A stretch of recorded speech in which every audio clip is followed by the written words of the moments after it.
MBS 초대석의 양승용입니다. 지난해 4월 농업계의 큰 기대 속에 출범한 대통령 직속 농업-농어촌 특별위원회 농특위가 정현찬 위원장의 취임으로 실질적인 이기를 시작했습니다. 농업계는 평생 농사를 지으며 농민운동가로 살아온 새 위원장이 농민의 목소리를 담아낸 현장 중심의 농특위, 소통하는 농특위를 이끌어내리라 기대하고 있는데요. 오늘 초대석에서는 농특위 정현찬 위원장을 모시고 농특위 앞에 산적해 있는 농정 현안들은 어떻게 풀어갈 것인지, 새로운 농정의 틀은 어떻게 만들어 나갈지 함께 이야기 나눠보겠습니다.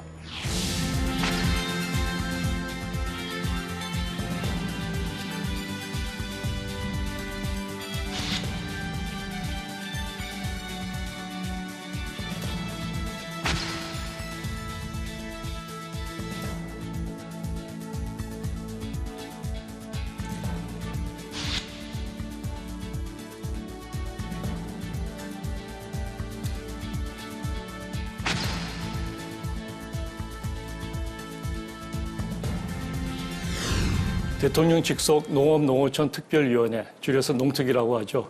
오늘은 정현찬 위원장님 모셨습니다. 이렇게 나와주셔서 고맙습니다. 반갑습니다.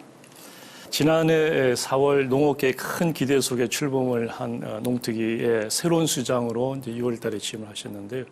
아마 위원장님께서도 기대 또는 많은 부담이 있으셨을 것 같습니다. 그 소회를 잠깐 얘기를 해 주시죠. 네, 사실은 제가 농특위 위원장 되기라고는 생각을 전혀 하지를 못했습니다. 그동안 농사만 이렇게 한 40년 지어왔고 또 농민운동 한 40년간 해왔습니다만은 대통령이 저를 이렇게 지명하신 것은 현장의 농민들의 목소리를 담아서 제대로 반영하라 하는 뜻이 아닌가 하는 생각을 갖습니다. 예. 위원장님께서도 지금도 직접 농사를 지으시는 농부신데요. 어떤 농사를 얼마나 지으시는지, 그리고 특히 그 금년에는 굉장히 장마도 길었고 태풍도 잦아서 그 작황이 어떤지 궁금하네요. 저는 사실은 이제 생명농법으로 유기농을 한다고 이렇게 흉내를 내고 있습니다만 쌀농사 한 1000평 짓고 또 밭농사를 한 3000여 평, 한 4000여 평 짓고 있습니다만 올해는 장마 또 그리고 태풍 때문에 나락도 좀 쓰러지기도 하고 밭에는 고구마를 많이 심어놓고 있습니다. 그래서 지금 고구마도 수확을 해야 될 긴데 지금 수확하러 내려갈 시간이 없습니다. 조금 텀을 내서 고구마도 파고 해야 될 긴데 올해 어쨌든 전반적으로 보면은 농사가 흉작인 걸로 이렇게 알고 있습니다. 그거는 위원장뿐만 아니라 금년에 주변의 농부들. 자, 쌀과 고구마를 직접 이제 농사를 지으시면서 정말 어려운 점도 많았을 것 같고요. 또 즐거웠던 일, 또 보람된 일도 있었을 것 같은데 좀 소개를 해 주시죠. 농사를 지어보면은 보람된 게 하나 있으면 어려운 한 10가지 정도 사실은 됩니다. 이 어렵기 때문에 농사는 힘들기 때문에 잘 이제 그 농사를 회피하고 젊은이들이 그러는데 요즘은 이제 그렇지가 않다. 옛날하고는 전혀 다릅니다. 옛날에는 거의 이제 수작업으로 농사를 짓다 보니 우리 세대만 하더라도 상당히 힘이 드는데 지금은 거의 기계화가 돼가지고 젊은이들이 이제 기계로 작동하면 되기 때문에 많은 이들이 같이 함께 왔으면 좋겠다 하는 말씀 좀 드리고 제일 기분 좋은 거는 농사를 짓고 가을에 지금 이맘때입니다. 들녘에 내다보면 누렇게 익은 들판을 이렇게 내다보면 정말 안 먹어도 배가 부리고 뿌듯하고 그 논두렁에 앉아서 이웃들과 막걸리 한 잔 나누는 이 맛이 최고입니다. 그 맛 때문에 40년 동안 농사도 지으시고.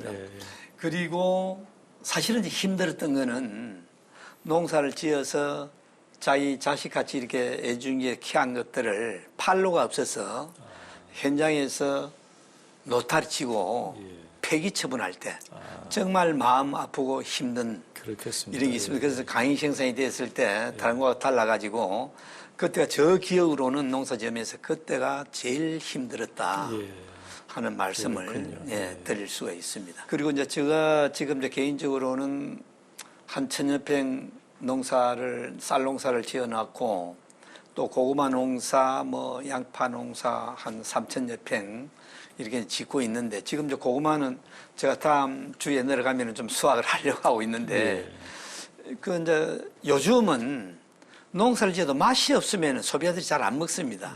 그래서 저 농사를 또 자랑을 한번 해야 되겠습니다만은 항토밭이 돼가지고 그거 상당히 답니다. 그래서 어쨌든 이때 이제 작년에 먹어본 분들이 올해 다시 이렇게 이제 주문하고 할 때가 그 소비자들을 잊지 못하고 고마움 이런 걸 사실은 참 느낄 수 있습니다. 그래서 이제 내년에는 좀 흥행을 하든지 이 농사 이것도 좀 신경이 쓰여가지고 또 그보다 더 중요한 이 큰 일을 하고 있는데 이게 좀 가서 농사 짓고 하려고 하니까 이 일을 또 좀 하는데 지장이 있는 것 같아가지고 내년에는 조금 한 해 정도 휴경했다가 땅도 좀 쉬었다가 또 그 다음에 내려가면은 이 일을 마치고 내려가면 또 농사를 지어야 되지 않겠느냐.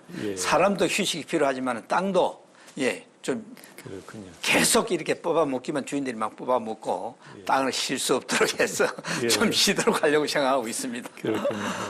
그 농사 짓는 얘기 또 이렇게 판매하는 얘기를 하실 때 이제 저절로 미소가 이렇게 띄어지시는데 또 가장 어려운 점이 판로를 찾지 못할 때라고 얘기하셨습니다. 그렇습니다.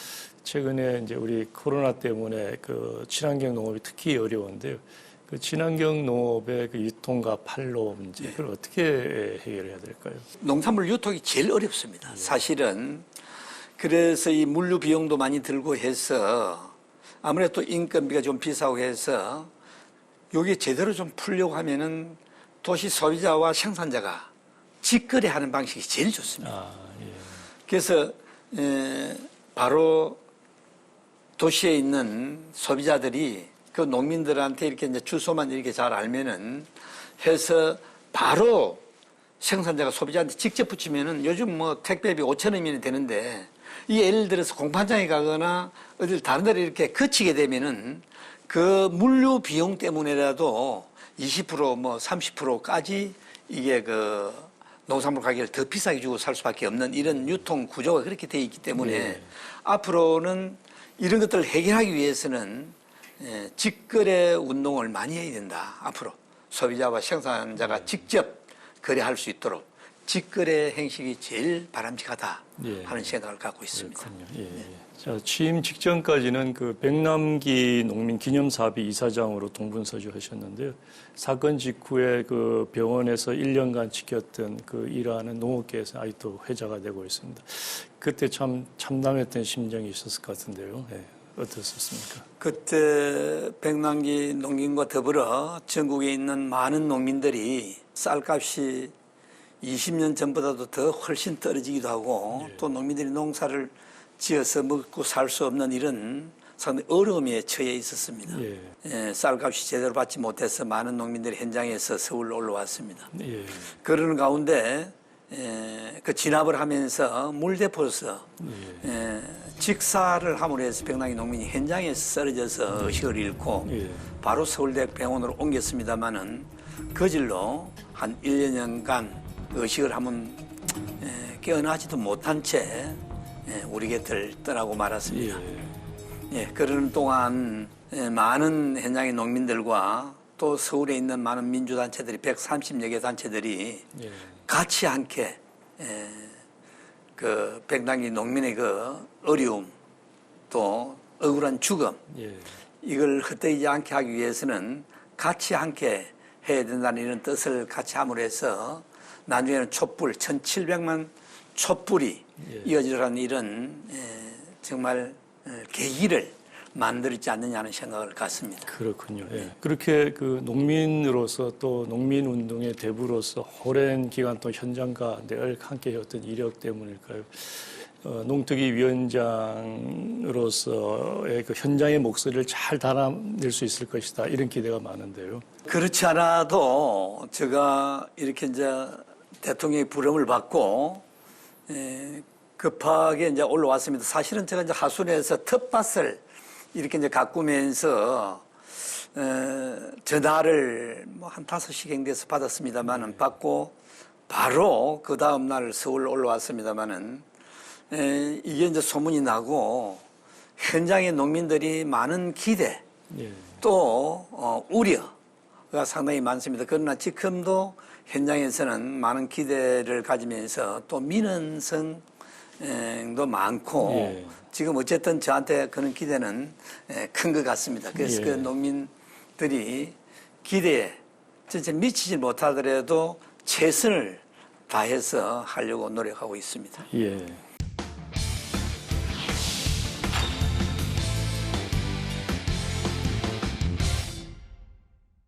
자, 우리 문재인 대통령의 농정 공약 1호인데요. 그 농특위가 그 농업계에서는 이제 그만큼 농특위에 거는 기대가 이제 높은 반면에 우리 대부분의 국민들은 아마 이름 정도 들어봤을 정도일 것 같습니다. 농특위가 어떤 곳인지 잠깐 소개를 부탁드리겠습니다. 예, 농특위는 대통령 직속으로서 사실은 이제 대통령이 저에게 그 역할을 맡겼습니다. 예. 많은 국정 현안들이 많기 때문에 그 다 일일이 챙기지 못하고 농업 분야는 농특위 위원장이 맡아서 대신 일을 하라 하는 건데 이게 어떻게 구성이 되어 있느냐 하면은 행정부처 같이 함께 하고 있습니다. 예. 농림부 장관, 해수부 장관, 기재부 장관, 그리고 식약처, 국무조정실장 5명이 들어와 있고 그다음에 전문가들이 12명으로 이렇게 구성이 되어 있고 그다음에 농민단체가 12명 정도 이렇게 해서 한 저까지 30명으로 이렇게 본위원이 구성이 되어 있습니다. 그리고 그 분과위가 3개가 되어 있는데 그 분과위에도 20명씩 해서 각 분과위가 되어 있고 또 특수위원회가 있습니다. 좋은 농업 만들기위원회라든지 남북위원회라든지 해서 그것도 3개 위원회가 있고 이게 한 100여 명, 본위원을 한 3, 40명으로 이렇게 한국의 어쨌든 농업을 걱정하고 농업에 대한 전문가들이 총망라해서 있다 이렇게 보면 되겠습니다. 그렇군요. 예, 예. 그런 이제 적지 않은 조직의 농특위는 이제 대통령 직속 기구이고 농특위원장은 대통령과 직접 이제 대화를 할 수 있는 그런 자리일 것 같은데 지금까지 몇 번이나 직접 대화를 하셨는가 농업 문제에 대해서? 대통령과는 뭐 개인적으로 이렇게 만나는 이런 계기가 아니라 이건 이제 어쨌든 본 의원들과 같이 함께 사안이 있을 때 우리가 이제 만나도록 이렇게 돼 있고 지금까지는 청와대의 비서실장이나 정책실장이나 같이 만나서 인원도 하고 이런 정도입니다. 앞으로 이제 우리가 농민 날이나 이때 같이 함께 대통령과 자리를 해서 국민들에게 농업 정책 전반에 대한 부분을 이렇게 알리기도 하고 작년에도 그랬습니다만 올해도 그럴 계획을 갖고 있습니다. 예. 그 농특위원장은 이제 말씀하신 대로 그 당정청이 이제 조율을 해서 어떤 농정 개혁의 틀을 만드는 뭐 그런 그 임무를 띠고 있을 것 같습니다. 근데 그게 참 쉽지 않은 그 과업일 것 같습니다. 예. 그렇지 않아도 제가 이제 와서 어떤 소통의 정치랄까 어떤 소통을 해서 현장의 농민에서부터 또 농림부, 해수부, 산림청에까지 소통하는 정책을 저는 펴겠다 하는 생각을 갖고 제일 처음 농림부 장관에서부터 해수부 장관, 산림청장 각 농민단체들에까지 총망라해서 다 만났습니다.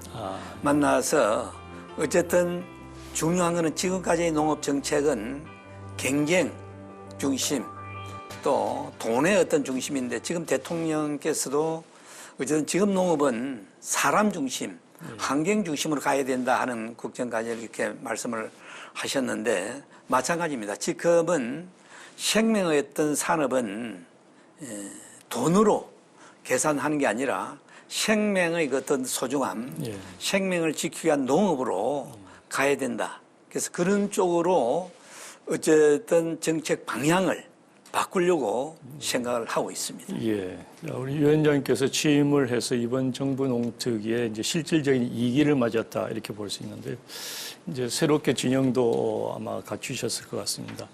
농정 개혁을 위해서 참 많은 그 과제들이 있을 것 같은데 가장 그 중요하게 생각하는 과제가 무엇이고 또 1기와는 어떤 혹시 차별점이 있을까 궁금하네요. 그동안 1기가 기획하고 준비하면서 일을 마무리를 하지 못한 가운데 제가 이제 왔기 때문에 또 1기에서 준비했던 것들을, 계획했던 것들을 충실히 또 그 부분을 일을 마무리하고 지금 뭐 누구도 지금까지 쭉 일을 해오면서 중요하게 생각하는 것들은 식량 안보에 가는 겁니다. 식량 주권. 그걸 하려고 하면은 토지 관계를 떼놓을 수 없고 또 지금 토지가 거의 계속 그 잠식대에 들어가고 해서 토지를 지키는 방법 그리고 그다음에 이제 농사를 지으려고 하면 농민들이 가격 문제입니다. 지금 직불금으로 해서 지금 올해는 직불금에 대한 기대가 농민들이 상당히 큽니다만 그 직불금으로서는 농업 문제, 농업에 대한 경제 문제를 해결할 수 없기 때문에 농민들이 지어낸 농사를 제값을 받는데 중점을 둬야 되지 않을까 하는 생각을 갖습니다. 지금 우리 사회 전체가 많은 어려움을 겪고 있습니다만 특히 그 코로나 사태 그리고 집중호우로 인한 뭐 긴 장마 그리고 여러 차례 동시적으로 발생한 태풍 뭐 이런 것들 때문에 그 농민들 현장이 굉장히 좀 힘들고 어수선할 것 같습니다.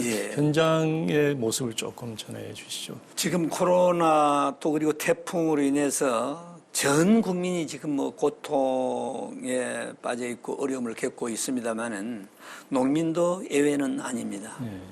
우선 코로나 때문에 식당이 다 문을 닫음으로 해서 농산물이 전혀 뭐 팔리질 않고 있고 또 학교 급식도 이렇게 중단됨으로 해서 그동안 그 유기농이나 해서 농사졌던 농민들도 팔 곳이 없고 또 뭐 꽃농사, 하예농사라든지 전체 농민들이 상당히 이제 어려움을 겪고 있는 중에 또 지난 또 태풍 또 홍수로 인해서 거기다 더 많은 어려움을 겪고 있는 농민들이 아닌가 하는 생각을 갖습니다. 제가 현장을 구례를 가봤는데 정말 처참하기 짝이 없고 농민들이 겪는 그 고통은 우리 말로서는 헤어날 수 없을 정도의 이런 고통을 안고 있다. 그래서 이건 농민들이 스스로 복구하기에는 엄청난 피해이기 때문에 이건 정부가 나서서 도움을 주지 않으면은 상당히 그 복구하는 데도 힘이 들지 않을까 하는 생각을 갖습니다. 그래서 이런데 많은 국민들이 좀 관심 가져주시고 같이 함께 해줬으면 하는 아픔을 같이 함께 나누는 이런 것들이 현장에 있는 농민들한테 좀 위로가 되지 않을까 하는 생각을 갖습니다. 그 여러 가지 문제 어려움이 이제 겹친 가운데 식량의 수급도 참 걱정스럽거든요. 식량 수급 문제는 어떻게 좀 잘 대비가 되고 있는지요? 그래서 지금 우리 주곡 같은 경우에는 뭐 지금 현재까지는 별 문제가 없습니다.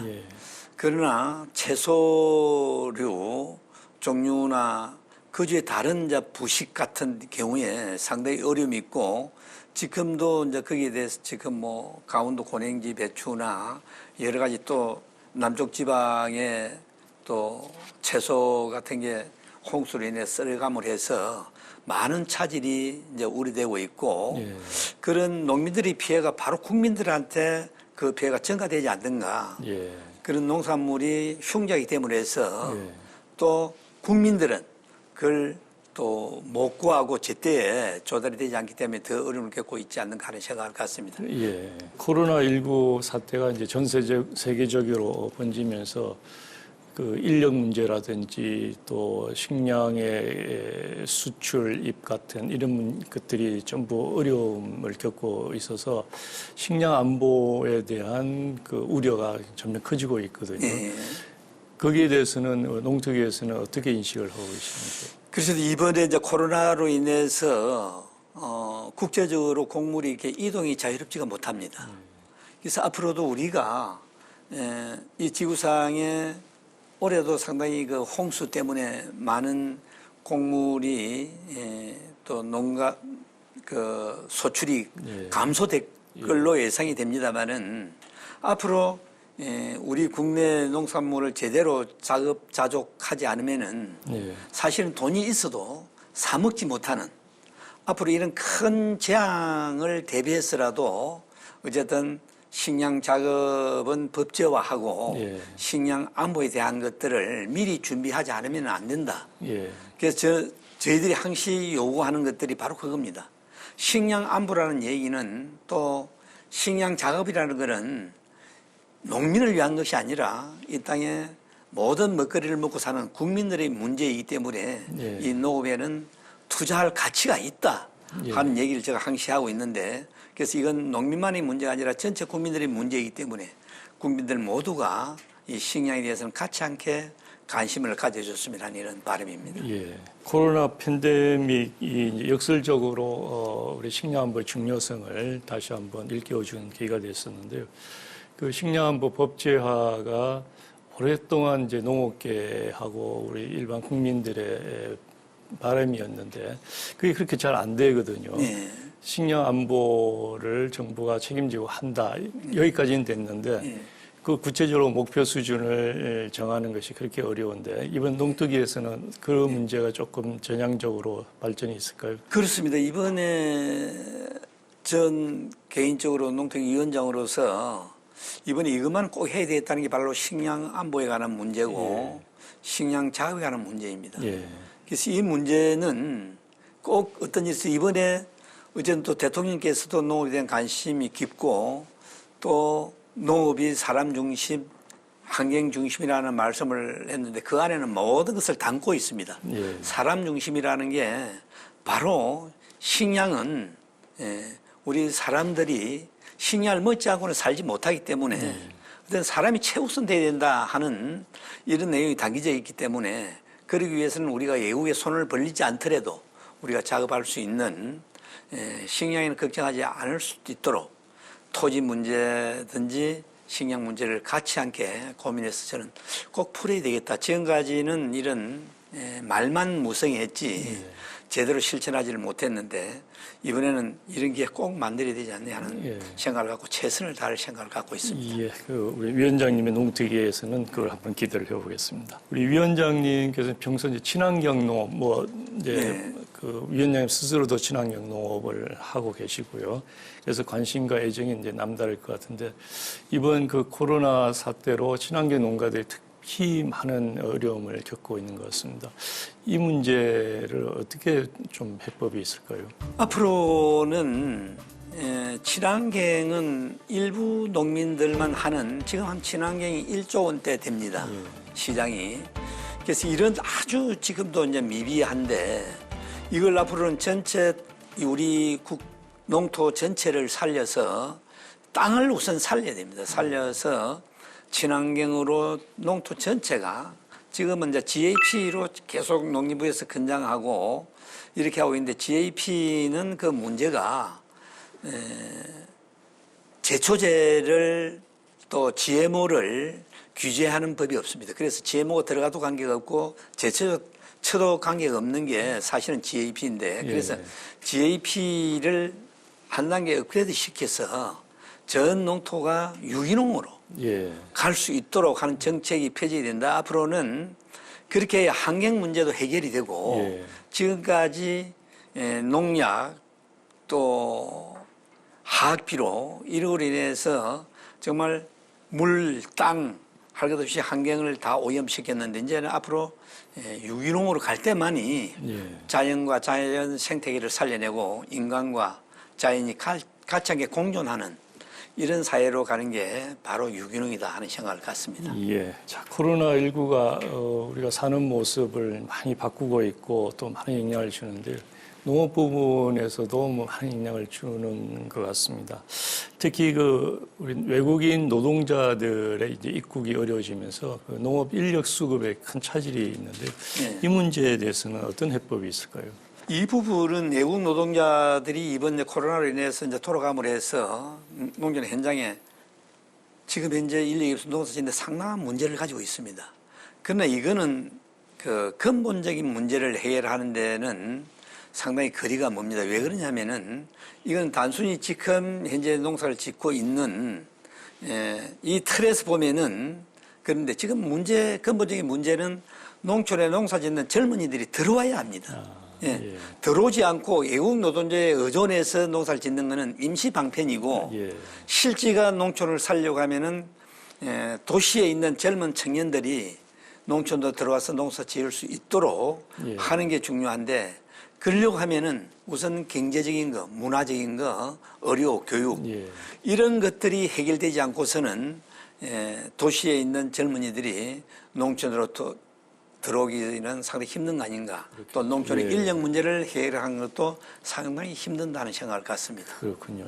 그런 의미에서 그 몇몇 지자체에서는 농민수당을 법제화하는 그런 제도도 마련을 하고 논의가 본격화되고 있는데 실제 농민이신 우리 위원장께서는 이 문제에 대해서 어떤 의견을 가지고 계신지요? 그래서 이제 농민수당은 지금 현재 사실은 이제 농민단체에서는 농민수당을 요구하고 있고 이런데 지금 실제 농민수당이 아니라 하고 있는 일부 지방자치단체 전남북이나 이런 데서도 농가수당으로 지금 가고 있습니다. 그 무슨 얘기냐면은 농민수당을 하면 한 집에 두 사람이면은 두 사람 다 이렇게 수당을 줘야 되는데 농가수당으로 하면 한 농가에 하나만 주면 됩니다. 그래서 이걸 이제 편법으로 써서 전남북 같은 데도 농가수당으로 하는데 원칙은 농민수당으로 해야 된다. 지금 현재 우리가 이제 직불금으로서는 해결하지 못하기 때문에 우리가 공적인 부분, 우리가 자연 생태계나 환경 문제를 지키고 있는 이런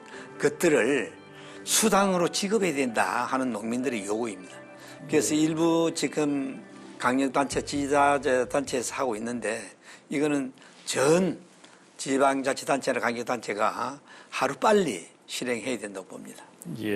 지난해 이제 우리 농업계를 뜨겁게 달군 이제 이슈가 직불제 개편이었고요. 그것이 이제 공익형 직불제라고 하는 형태로 이제 정리가 됐습니다. 그 공익형 직불제는 이제 우리 현 정부 농정 철학의 어떤 그 실행 방안이라고 이제 볼 수 있을 정도로 중요한데요. 그러나 실제로 이 공익형 직불제 내용에 있어서 이제 적지 않은 우려와 불만들이 있거든요. 또 실제로 그 공익 직불제를 받지 못하는 경우도 있고, 저도 이제 저희 연구실에서 공익 직불제를 본격적으로 연구를 하고 있는데요. 적지 않은 문제들이 그 눈에 띄고 있습니다. 우리 위원장님 또 농특위 차원에서는 이 문제를 어떻게 보고 계시는지요?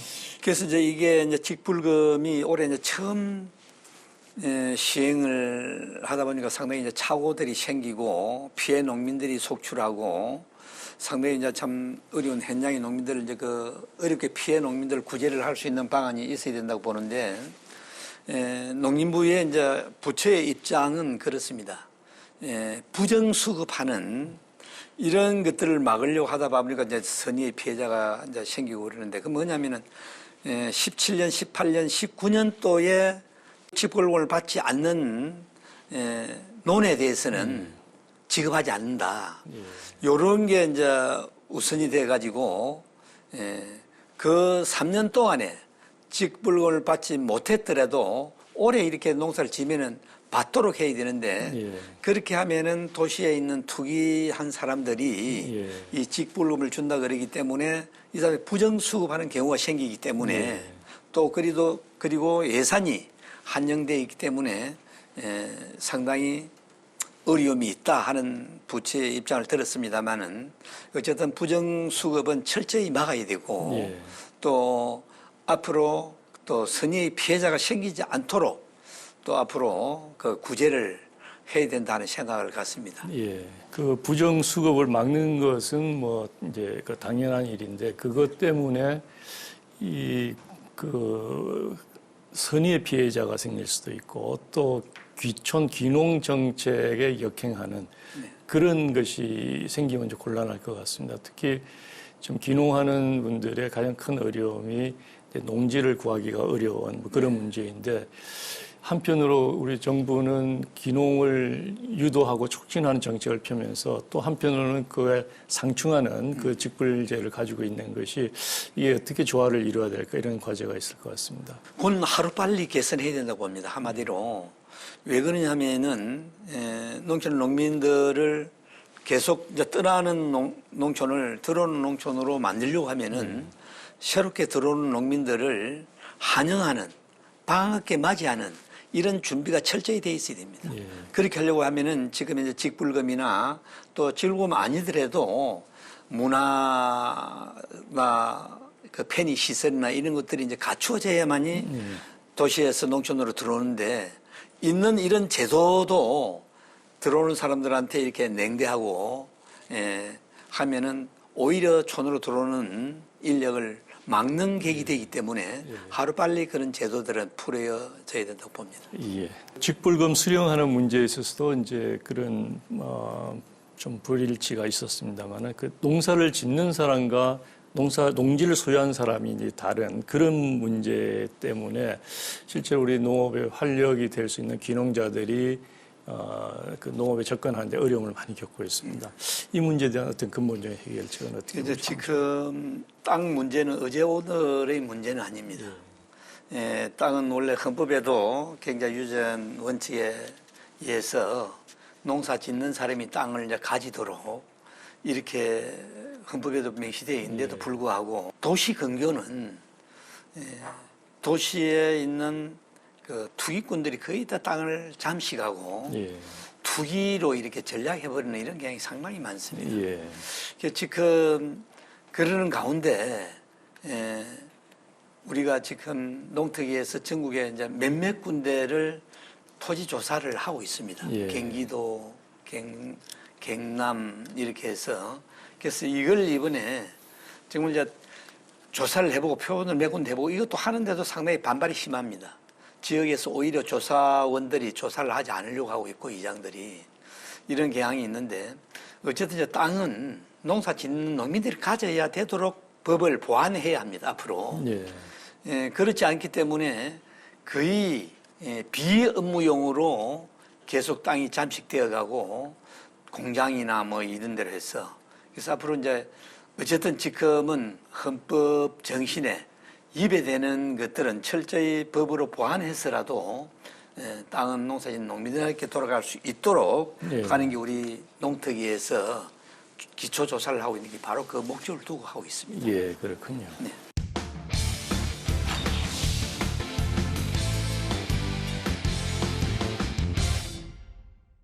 자, 어려운 우리 농업이 코로나19 사태로 이제 더 어려워졌는데요.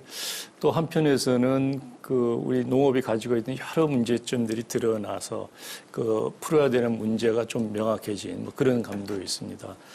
늘 얘기하듯이 농업이 처한 어려움은 또 반대로 기회가 될 수도 있을 것 같은데요. 이걸 어떻게 기회로 만들 수 있을까요? 60, 70년대부터 전문가의 이제 집단, 관료, 이쪽으로 해서 한국 농업 정책을 어떻게 펴왔느냐 하면은, 좀 경쟁력 있는 이런 농업으로 가야 된다. 그러려고 하면은 지금 WTO나 FTA에 지금 맞아서는 우리가 큰 땅을 많이 가진 나라대로 경쟁을 갖추려고 하면은 땅을 많이 갖도록 기업농이나 대농 중심으로 지원을 해왔는 게 상당히 오늘날 한국 농업을 어렵게 한 이런 사안입니다.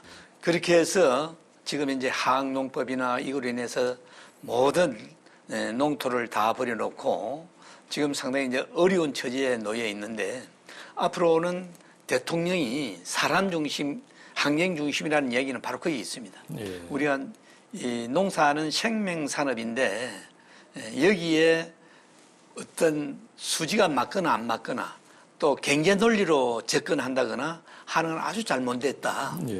어쨌든 유기농을 해서 자연 환경을 살리고 사람도 같이 함께 살아가는 이런 정책으로 일관하려고 하면은 소농, 중소농 중심으로 지원을 해서 앞으로 그쪽 방향으로 가야 된다 하는 게 지금 농경의 틀을 바꾸려고 하는 게 바로 거기에 있습니다. 그래서 앞으로는 어쨌든 우리가 사람 중심, 환경 중심 또 자연 생태 어떤 중심 이쪽으로 해서 사람과 자연이 같이 함께 사는 이런 틀로 접근해야 된다는 생각을 갖습니다. 그 유기농이 확산이 되고 유지가 되기 위해서는 이제 정부의 지원도 필요하고 일반 소비자들이 그 유기농에 대한 관심과 또 이해 그리고 선호가 이제 있어야 되지 않겠습니까? 네네, 그렇습니다. 그런 부분을 이제 어떻게 우리가 만들어갈 수 있을까? 그게 아마 핵심. 이제 그렇게 하려고 하면은 소비자들의 생각이 이제 바뀌어야 되고 농민들의 생각도 바뀌어야 합니다. 왜 그러냐면 지금은 소비자와 생산자가 서로 경쟁 관계였습니다. 뭐냐면 소비자들은 어쨌든 보기 좋고 싼 물건 이걸 찾습니다. 그런데 또 그 대신 농민들은 소비자들이 찾기 때문에 크고 보기 좋은 걸 생산하기 위해서는 항농법을 하지 않으면 불가능하고 그래서 이제 그런 어떤 경쟁 관계가 아니라 이제는 서로 협조하는 관계, 상생하는 관계. 농민들은 내가 짓는 이 농산물이 바로 내 자식이 먹는 것 하는 그런 마음으로 농사를 짓고 도시에 있는 소비자들은 정말 내 생명을 이어가는 소중한 먹거리를 생산하는 농민들의 생활을 책임지는 그래 서로가 서로를 이해하고 이러는 가운데 협조하는 관계를 가질 때만이 가능합니다. 그렇지 않고 지금처럼 경쟁 관계를 가지면서 서로가 서로의 어떤 입장만 생각하면은 우리의 생명 산업 또 살아있는 먹거리를 공급하는 데 상당히 문제가 있지 않느냐는 생각을 갖습니다. 그 소비자들이 그 생명 농업 또 좋은 그 농산 먹거리에 대한 이해가 높아져야 서로 상생을 할 수 있다 이런 말씀이시고요. 정부의 역할도 그 만만치 않게 중요할 것 같은데 이번에 그 공익형 직불제에서 그런 면에서는 그 친환경 직불의 비중이 더 커져야 되는 것이 아니냐 이런 이제 전문가들 지적이 있습니다. 지금은 그 기존에 했던 친환경 직불제를 그대로 뭐 가지고 오고 기본 직불형이 있어서 거기에 비하면은 친환경 농업에 대한 배려가 부족하다 이런 지적이 있거든요. 맞습니다. 그렇지 않아도 앞으로 이제 정책을 그렇게 가지고 가려고 하면은 친환경 직불금을 대폭 올려야 합니다. 그리고 예를 들면 농자재 값도 화학 비료나 이런 데는 지원을 정부가 전혀 10원도 해서는 안 됩니다. 그리고 유기농 자재는 정부가 지원을 대폭 늘려야 합니다. 그렇게 해서 유기농으로 짓는 농민들에게 이렇게 이익을 줄 때만이 가능합니다. 그렇게 해서 어쨌든 정책적으로도 친환경 직불금을 대폭 올리고 또 농자재 지원금도 유기자재는 지원을 대폭하고 화학 비료나 화학자재는 지원을 전혀 10원도 하지 않는 이런 정책으로 가야 된다고 봅니다. 그런 우리 농정의 방향이 바뀌기 위해서는 그 이제 예산이 뒷받침돼야 될 것 같은데 과거 한 몇 년간 그 농업 분야의 예산을 보면 또 특히 그 최근에 나온 한국형 뉴딜에서도 농업 패싱이라는 얘기가 나올 정도로 그 농업 홀대론 이런 것이 나오고 있습니다. 그 농업 농촌이 이제 산적한 문제를 해결해 나가고 농업이 한국형 뉴딜의 그 변방이 아니라 그 중심에서 끌고 가기 위해서는 이제 농업 예산의 재편이라는 것이 꼭 필요할 것 같은데 농특에서 그런 어떤 준비가 되고 있는지요? 그래서 지금 이제 올해 예산을 이제 보면은 3%대가 무너졌습니다. 전체 정부 총 예산 비례하면은 그래서 상당히 이제 아쉬운 부분이 있고 그래서 앞으로 우리가 여기 농특위에 기재부 장관이 들어와 있습니다. 함께 들어와 있기 때문에 저는 그렇게 생각합니다. 우리 농업 그 정책이 제대로 된 정책, 국민들이 볼 때 농업을 살려야겠다는 이런 정책이 나올 때만이 바로 예산과 같이 함께 맞물려 가는 게 아닌가. 이게 아무리 좋은 정책을 내놨다 손치더라도 예산이 수반되지 않으면은 아무런 필요 없는 이런 정책이 되고 말기 때문에 어쨌든 우리가 그 정책은 농특위가 이제 내놔야 되는 부분이기도 합니다만은 어쨌든 그런 정책을 내고 또 농민들이 이해를 구하고 또 대통령도 이해가 갈 때는 반드시 기재부도 같이 함께 예산을 늘리지 않을까 하는 이런 기대를 갖습니다. 그렇게 또 해주기를 바라고 있습니다. 위원장께서는 이제 그런 농정 개혁이 실제 현장에서 이루어지기 위해서 가장 중요한 것이 뭐라고 보시는지요? 우선 전체 국민들이 농업을 이해하는 데서부터 출발해야 된다 예. 하는 겁니다. 지금 현재 농특위도 마찬가지, 농특위가 많은 곳인지도 또 모르고 한국 농업이 어려운지 안 어려운지, 또 농업이 단순 농민만의 문제이지 우리 일반 국민들의 문제는 아니다 하는 이런 인식을 가지고 있고, 그다음에 또 지금 먹을거리가 너무 풍족해가지고 식량에 대한 어떤 먹거리에 대한 중요성을 잘 모르고 있습니다. 예.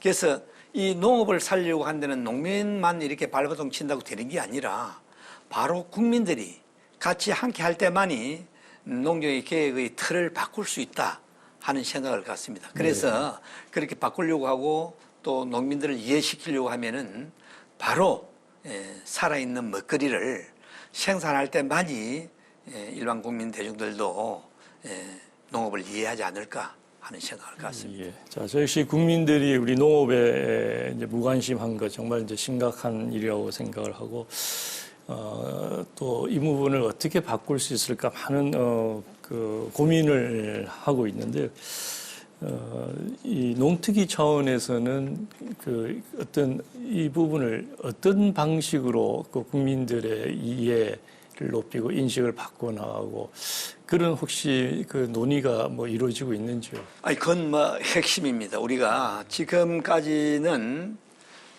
우리 농산물이나 외국에서 또는 수입 농산물이나 아무런 차별이 없습니다. 예.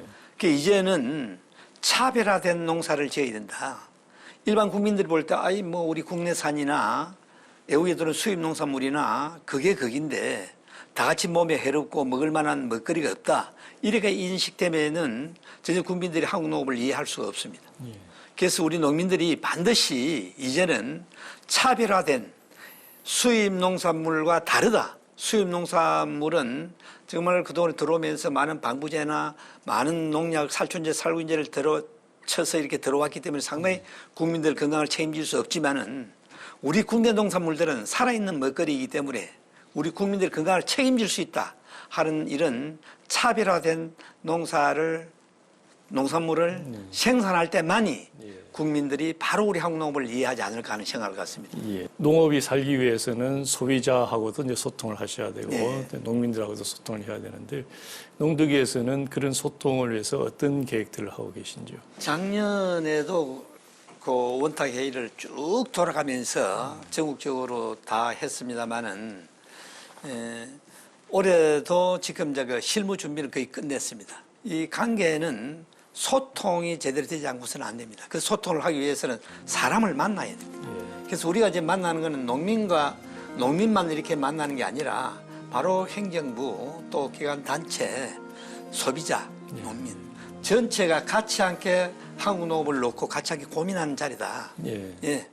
그래서 요걸 이제 제대로 작년에는 그렇게 해서 대통령과 미팅하면서 우리가 지금까지 신뢰를 쌓지 못했던 국경 5가지 과제를 대통령이 이렇게 이제 발표하면서 정말 이제 그건 뭐 제가 팽시할 농사 지어오면서 대통령과 같이 함께 농사 철학을 같이 함께 하는 거는 바로 그 사람 중심, 환경 중심이 바로 저와 같이 하는 부분이 돼서 아이 든든하다 이거 같으면은 저도 같이 함께 일을 해볼 만 하겠다 하는 생각을 가졌는데 지금 올해는 어쨌든 또 국민들과의 이런 소통, 또 소비자와 생산자와의 소통 이런 것들이 중요하고 또 행정부처와의 소통 전체가 이렇게 이제 소통을 통해서 한국 농업을 같이 함께 공감하는 행태로 가야 되지 않느냐 하는 생각을 갖습니다. 그래서 지금 그 부분을 제일 중요시하고 있다 하는 생각을 말씀드리겠습니다. 예, 잘 알겠습니다.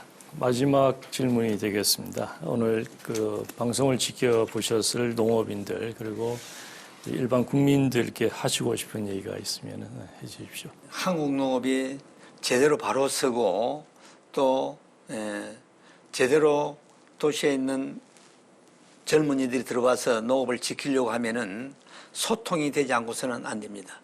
국민과 농민과의 소통, 또 농민과 행정부와의 소통, 이런 소통이 최우선입니다. 그래서 저는 어쨌든 서두에도 인사 말씀 때 말씀드렸습니다마는 이 국민과 이런 소비자의 소통을 최우선으로 해야 된다.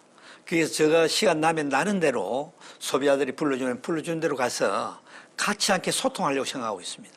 그리고 부처도 마찬가지입니다. 해수부나 농림부나 언제든지 장관들과 같이 만나서 농업정책에 대한 얘기를, 해남 문제를 수시로 얘기하고 그걸 바로 전달받아서 현장의 농민들과 같이 소통하고 이름으로 해서 바로 우리 한국농업이 설 자를 제대로 서지 않을까 하는 생각을 갖습니다. 그래서 최우선 과제는 국민들과의 소통, 행정부의 소통 제대로 해낼 때만이 농업이 바로 선다는 생각을 갖고 열심히 하도록 하겠습니다. 예, 잘 알겠습니다. 소통을 강조하셨는데, 자, 우리 농업이 정말 어려운 상황에 있습니다. 코로나, 홍수, 장마, 태풍 이런 때문에 굉장히 어려운데 우리 정현찬 위원장님의 농특위와 함께 그 우리 농업이 다시 설 수 있는 그런 깃털이 마련되기를 기대해 보겠습니다. 오늘 바쁘신 나와주셔서 고맙습니다.